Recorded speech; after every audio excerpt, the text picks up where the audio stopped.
چطور کتاب بخونیم؟ واقعا یه موضوع ساده و پیش پا افتاده است که ما چطوری کتاب بخونیم. اما خب من به عنوان یک کتابخونه حرفه‌ای همیشه دیدم آدمایی که میان کتابخونه یا آدمای سردرگم و سرگردانی هستن که نمیدونن چی کار کنن.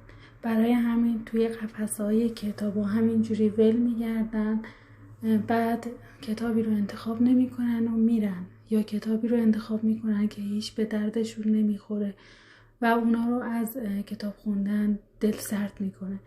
اما اینکه ما چطوری باید کتاب خوب انتخاب کنیم یه فن یا تکنیکیه که اول باید بیایم ببینیم از چه چیزایی خوشمون میاد و ما چه مباحثی رو دوست داریم، بعد بیایم کتاب انتخاب کنیم و اون رو بخونیم. توی کتابخونه ها قفسه های متعددی از انواع و اقسام کتاب ها وجود داره. کتاب های روانشناسی، کتاب های علمی، کتاب های تاریخی. مخزن کتاب ها جاییه که اونجا کتاب های اصلی و منبع و یا کتاب های قدیمی رو نگه می‌دارن و ممکنه اونجا خوشایند کسی نباشه و بیشتر پژوهشگرا و کسایی که دنبال تحقیق هستن از اونجا استفاده کنن. برای همین توصیه میکنم که هیچ وقت به اون مخزن‌ها سر نزنین، چون ممکنه با کتابای بزرگی روبرو بشین که دل زدتون بکنه.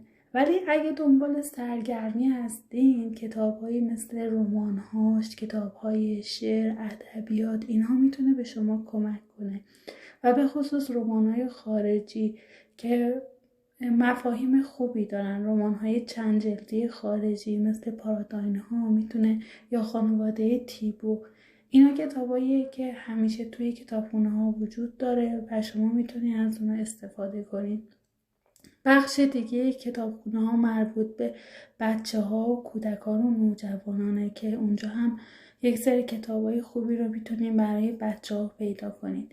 برای همین اگه میخواین برین کتابخونه و کتابی برای سرگرمی انتخاب کنین، اول هدف خودتون رو مشخص کنین که میخواین چی انتخاب کنین، بعد به اون سمت برین و کتاب رو انتخاب کنین. ممکنه بعضی کتابا خوشایند شما نباشه و باعث بشه که از کتاب خوندن زده بشین و دیگه هیچ وقت به کتابخونه نیاین.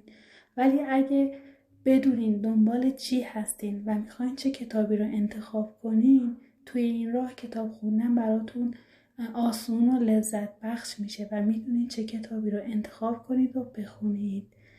تا وقت دیگه، خداحافظ دوستان.